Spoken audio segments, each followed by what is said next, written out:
Inda Bankulu.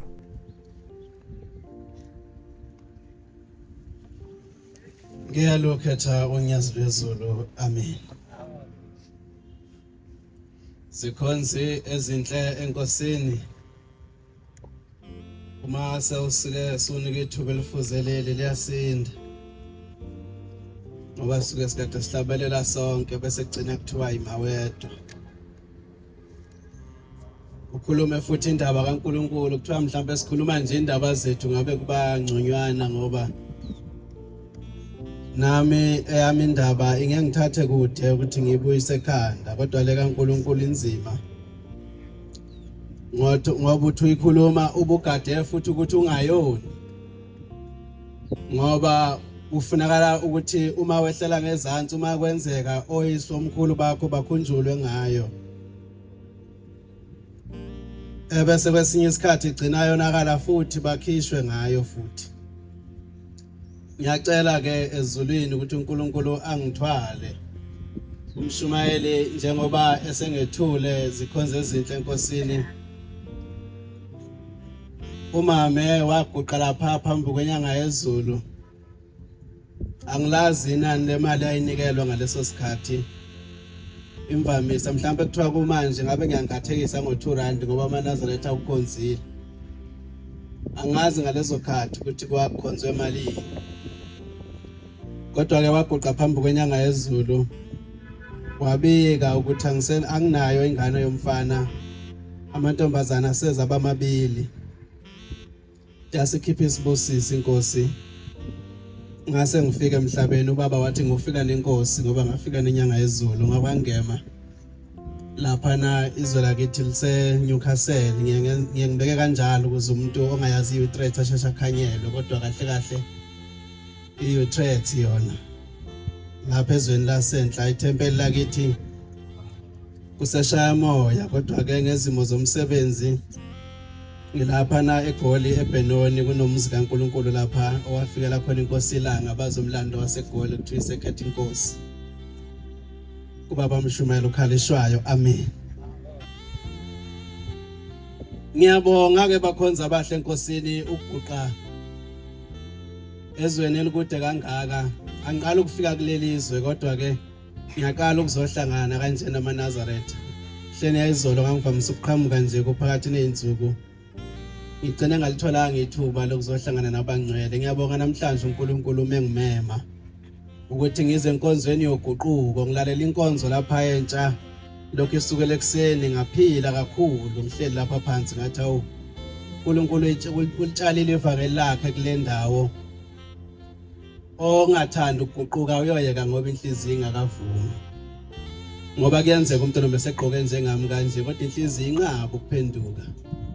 Kodwa futhi umeze lapha enkonzweni usuke nethemba ngiyacabanga lokuthi uzobuye eshintshile ngoba inkonzo yakho khona lokho ukuthi alengapheli iviki engabanga bika amazwi ayimvuselele endlebeni zomuntu ukuze aphenduke. Asekhona amaNazaretha endlini.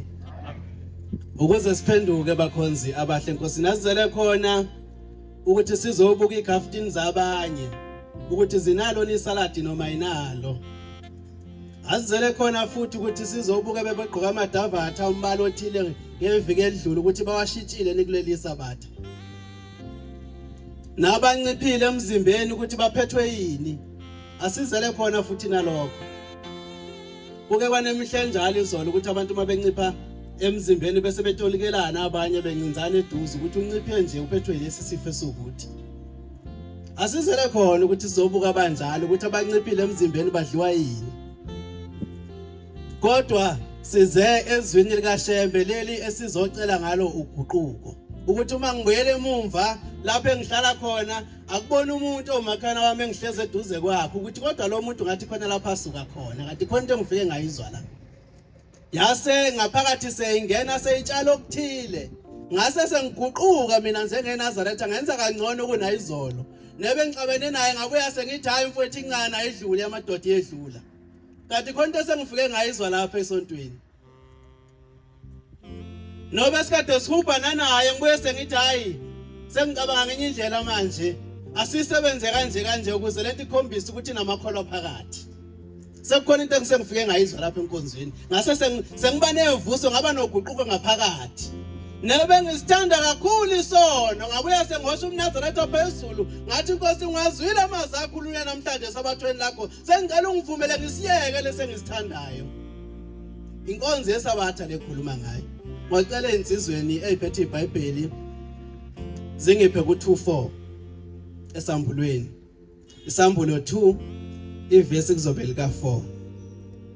Mshumayeli unemsebenzi eminingi ngizwile mayenginika ukuthi umsebenzi eminingi yala ekhaya ngizwile noma ngisengaphandle ukuthi mnazale imisebenzi esetshenzwa eminingi la ekhaya namhlanje. Bengafisa ukuba mude bengifisa nje ukuthi 1-2 bese ngehlela ngezansi. Isambulo esika2 ivesi lika4. Isambulo 2 verse 4. Kepha ngikusola ngokuba uyekile uthando lwakho lokuqala.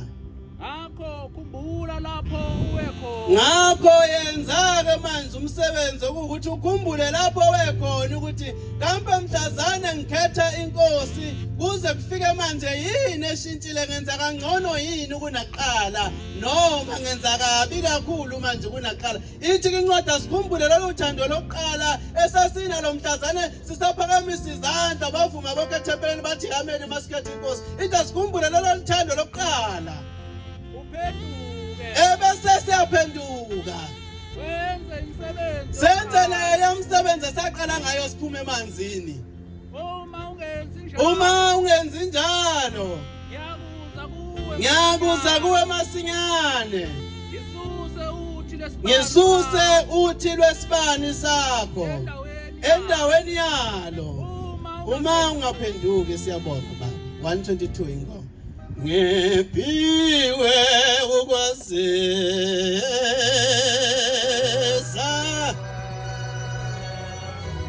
abantwana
Kulelazwe lakithi lasentla ngelinye ilanga ngikhuluma abakhonza abahle enkosini ngalendaba kade ifunda ugazi lapho yothando lokuqala. Uma kusekhona uthando lokuqala eNazaretha awucingi ukuthi iNazaretha ulizubhekelena nje likhuluma emva kwakho ukuthi khuluma iNazaretha khuluma umuntu okholwayo lapho. Liphethe uthando lalo lokuqala. Ngake ngalubona lolu uthando ngisho ebantwaneni bami kakhulu kunalokhu sigijima entabeni zasenkandla lapha nasikhuluma ngaloshembe emzini abakholwayo nabantu abangakholwa singena sibize leli gama bese bemcelile ushembe. Sake saze sathi sikomunye umuzo kaMahaye safika khona size kulala nathi kulapha neshow evuma safika kulomuzo kaMahaye uyasukuma kwakhona bambiza ngoNtokosi endaweni. Uyasukuma uNtokosi uthi hayi bantwana bami ngibizeni na ngoba nisebancane uNkulunkulu useduze nani nithandazana uNkulunkulu aniswe. Wathi la ekhaya ngibathola abantwana babafana wakhomba umkakhe ehlezi lapha nekulawonde emseleni. Wathi nangu mama la ekhaya ngicathi intombi zazintathu ngaleso sikhathi. Wathi ake nithandaze nini impela ngoba nisebancane. Ke nibona ukuthi uNkulunkulu ngeke aniphenduleni. Uma ngaphosisi kwakungo2009 kuya ko2010. Wathi sengiqedile nje ezikoleni lapha ngahamba nganyamalala nami emakhaya ngahamba ngawucinga impilo ezilungwini sengifunda lapha eThekwini ngase ngithi ngisemhlanganweni kaNkuluNkulu kaMeyi lapha na emzini kaNkuluNkulu kaGibisila ngathi ngihamba nje emgwaqeni ngeza umuntu engibamba isandla lapha ngemuva mangithi ngiyaphenduka kuba uMahaya wathi ngisezokukhuluma sambe sedokodweni manje wasengidonsa ngenzela wena njalo ngakayigqoki lengubo ukuthi hayi abantu ababhuli ngoba ubona behleli kanje naphansi kweyihlahla ilanga linje bebulawa namakhaza bephuma endlini zabo bashiya imfudumalo bathi bazocinga ushembe la ekhaya kukhona into yathila bayibonile othi umuntu uma sayibonela khulume njengalonkosikazi okhulunywa ngaye eNgomeni ka13 okuthiwa waya ngaphakathi esebona uJesu emfuleni waya lapha ngaphakathi esefana nomuntu okhula ngekhanda ezothi wozani nizobona ongijene konke bafika abantu bathi hlala nathi inkosi noma ingathathu nje insuku kube kuphelele thina wathi umbuso uNkulunkulu wawufungela wathi idwale liminguni aphakathi bona bake bacela uNkulunkulu ukuthi inkosasi benoma ntathu nje insuku bubebili nje kuphela ubusuku lesivuke siphinde sikubone siphinde sikubone uma uNkulunkulu ethanda Israel lapha eKapa mhlawumbe neke iphela inyanga ezintathu mhlawumbe iminyaka emithathu neke iphela ngazi kodwa bazoke bethi kadebelele bevuke bembone uNkulunkulu bona bacela insuku ezintathu kuphela kumyeni esefikile bathi hayi inkosi noma ingathathu nje ngobe kwanele uthi uba uMahaya samba sedokodweni uyabona ukuthi yini nanilethe emzini kaBaba ngathi mangifika ngene edokodweni wafika phusha isitapha uba uMahaya wavula umevule ngayifica insizwa idlalisa imlenzi ilele lapha naphezulu ilele lapha naphezulu engubeni uthi nathi insizwa nanilethe emzini kaBaba kwabo uthando lokuqala sasesaba isona ngazi manje kodwa sasesaba wawuthi noma wonile uma uzizwa wena ngaphakathi ukuthi wonile uthanda izinto engapheli uthi uNkulunkulu kususe lokhu kimi angazi mina manje ukuthi senza njani nawe angazi wenza njani uma bukhona ihlazo olubonayo kuwe angazi uyawenze kanjani kodwa ngiyangibona sengathi esikhathini lesamanje sesiyasifuna bona kakhulu njengathi uma ngonile ngazi ukuthi nginephutha impela uNkulunkulu ngathi mayengibona manje alikhombe kimi ngifune nama banjalo ukuze sihlangane sibe baningi sithi vele lento amaNazaretha siyawehlula ngikhuluma kabi mhlawumbe amaNazaretha thina ngazi ningithethelele bakhosi uma ngibhedleni nothi kubhedle nje ngifana semangadini ofike kuleli izobe ngokuhamba akuyona inkonzo thina lena siyazi uma sonile sibone ukuthi hayi lokhu impela naNkulunkulu uphembule kuyofika kusehlule uyofika uNkulunkulu asibuyisele ngakho eceleni sifuna abanye abahlula nabileli iphutha ukuze sihlangane sibe ingunyazane sithi lento vele amaNazaretha siyawehlula siyakubona ke lokhu ukuthi kunephutha ke lapho uNkulunkulu kunesona azofika sikhombe ukuthi lokhu ngeke ningene nakho kwelizayo kodwa incwadi ikhulume ngothando lokuqala lolu uthando lokuqala lelo uthi maliphethe umuntu aphile ngeqiniso kodwa umuntu mase sekulahla uthando lokuqala uphila ngemfihlo ngabe ngezinkosazana ikhuluma endlebeni zami lapha ifunda lapha eFree State University ilapha nelokhuzeni eNyuvesi yaseFree State lelapha na eHarrismith engagodola ngathi kodwa Nkosi nami nginezami kodwa kunzima ithi lenkosazane ikhuluma nje nenye insizwa balapha emva kwami emontweni kuyahanjwa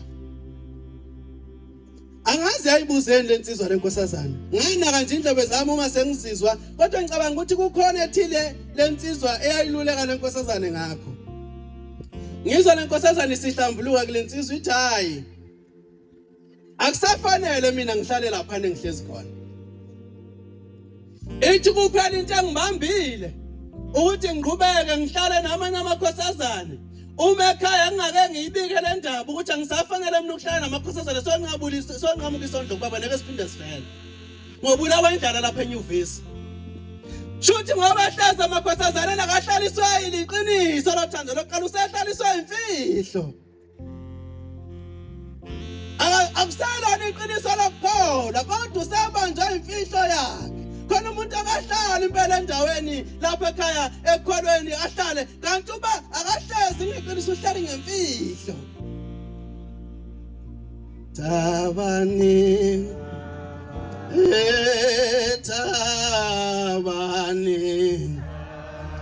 Tabani bofegi Debuna sare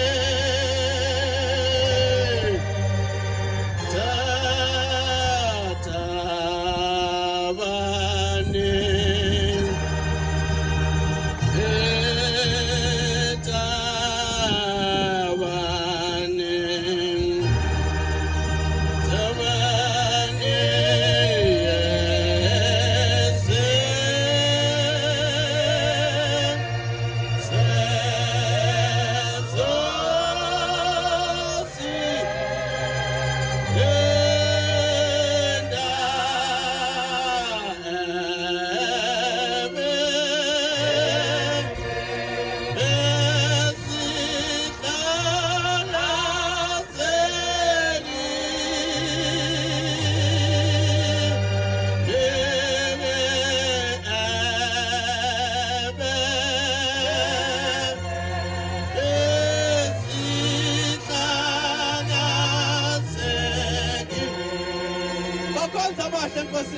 Ithi indaba uNkulunkulu angithume kuyo uma umuntu esaphethwe yilolu uthando ngisho impilo ayiphilayo uma lisengelokuqala awuyicingi ukuthi ayekholwa impilo wenza kube lula ngisho nakubashumayeli ngoba bengcwaba abantu base behambile emhlabeni ngoba uma lumbambe kahle uthando lokuqala ngoba kuthi ube khona yedwa egcekeni kodwa uthi uma safikile amaNazaretha uma safikile uManqonde ifike ngabuza indaba yakhe ukuthi iphuma ibheke ngaphi ngoba kubona ngisho umndeni wakhe ungakholwa ukuthi lo muntu uthatha isifungo sobuNazaretha sokuyibophezela akade afika umshumali nengubo yokunqoba nokaliki ethi ngiyalambesa ibhokisi kuqhamuka abezepolitiki nengubo yabo bathi hayi kuzohlala lengubo lapha ngaphezulu ngoba bekuwumuntu wethu lo besihamba naye ake ngamuza umshumayeli ubutheleze ekhuluma ngelinye ilanga laphana eBenoni ukhuluma umshumayeli ubutheleze wakaceza ethi ngelinye ilanga wakwafika engasekhaya yobabona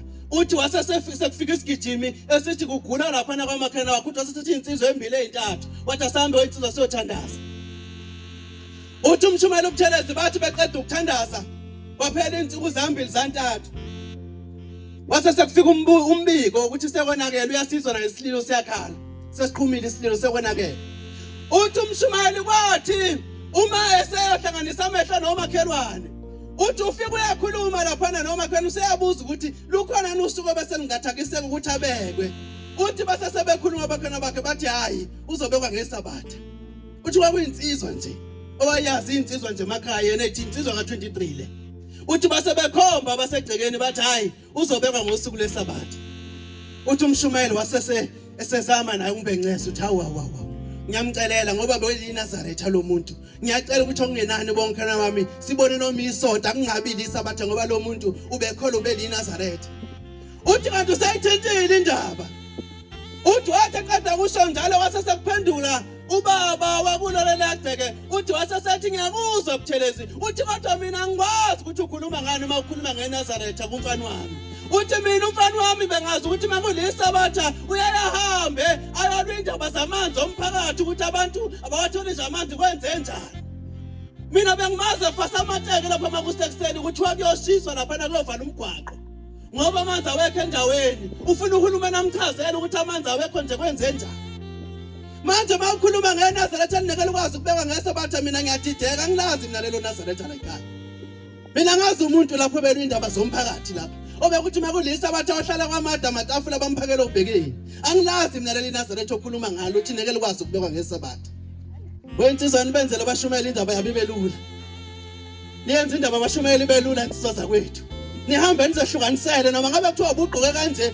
ufika mhlazana uthi ngikhumbulile noma ngenze ilutho khona umuntu okabe njalo athi ngizoya esontweni uma ngenze ilutho uma singabe bikho nje esinye isizathu esingangibamba kodwa uma sethola isizathu eduze athi hayi ngoba bona ngesonto elizayo noma ngabe kuthiwa bewuyilana Nazaretha okucabangela abashumayeli nawe uyawazi wakho umndeni ukuthi anikholwa nonke nami kwangisuka kuwena sikholwa sonke uma mhlawumbe sengilela abashumayeli bobhekana nendaba enkulu nawe mhlazana mhlawumbe usulela bobhekana nendaba enkulu ake uyenza ikhaya le ndaba yokuthi wena uyakholwa egcekeni wenzela ukuthi abashumayeli makufika lo suku kube lula kubo ngoba bayazi ngisho emndenini wakho bengakhona benjalo ukuthi hayi umfowethu bezehlukanisela. Noma ngabe kuthiwa le ndaba ibisinda inzima le ndaba yothando lokuqala kodwa ubeyihamba noma kunjalo. Uma sikhuluma isihlabelelo lapha sithi sikhuluma ngesibindi sokuhamba le ndlela ushemba wasimemela kuyo sisuka singakhulumi ngesibindi sokugada nasi isikole lapha eduze manje isikole lesesilapha cishe kunonogada ohlala lapha neminyango esecurity mhlawumbe nalaka la interview ngelinye ilanga bathiwa kufuneka lo muntu ozoqapha isikole lapha emaqhamuka isigebengu ungenza njani. Mhlawumbe nawe mawuwe ufuna umsebenzi na ungathatha phansi izagila ku-interview uyigcine nangaphansi kwetafula uthi hayi mina ngeke sedlula isigebengu lapha. Kodwa mase kukhulunywa ngesibindi sothando lokuqala ukuthi lungadedi kuwe singaphezulu kwaleso lesasigebengu sincane kakhulu. Uma sekukhulunywa ngesibindi kusuka kukhulunywa ngesibindi sokuhlala umthethweni ubambelela khona noma kunjalo. Uma bekumema abanye bethu nawe siyakubona nje lokho kuyakwehlula nawe lokho sondela kithi ngoba nathi kuyasehlula ukuze sibe bangani sonke singanise ngakho lokho ukuthi umthetho uyasehlula.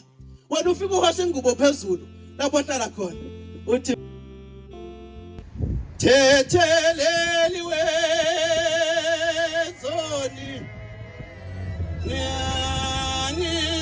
ngizivuma izibeka kuwe. Wena ufika uthathe ingubo phezulu uthi mthetheleli wezoni ngiyayivuma ngiyibeka kuwe uthi zazalwa kanye nami ngangenaso nasinye engasithukusa ngoba ngaphakathi kumile uthando lokuqala. Wala impi yokuthi ushulo ubone emhlabeni ulwa leyo mpi ukuthi inkosi ungehlala kubile emzimbeni wami ngoba kusekhona uthando lokuqala kwazi ukuhlala okubo ozothi uma ufika kimi zize zimboze lo uthando lokuqala ubone lokho kubi. Awu mina Nazaretha amahlushamba kasithandi sengehlela ngezantsi umshumela ungangishayi baba. Ngiyazi ukuthi lapha ngikhuluma emphakathini wentsha baningi abantu abasha abafana nami. Sike sayihamba le ndaba kakhulu enabasho yenathesa. Ngiyanicela abodadewethu bafowethu izwe enikulo lapha likude kakhulu kunamakhaya. Nibhekane ingane zakwethu. Engalalo omunye lambili unakho ukudla uzoyokuchitha istilotini. Kanti omunye umfowenu ulelena kadlile. Ungambathi ngesabatha umbathi impela amajazi uziwathuthe lapha eKapa uyobapha bona ngasekhaya kanti ushiya umuntu egodola lapha kulelizwe. Niyangizwa insizwa zakwethu niyangizwa intombi zakwethu. Ngiyazi ukuthi uma kusafundwa impilo isuka ingelula. Ningashiyane endleleni.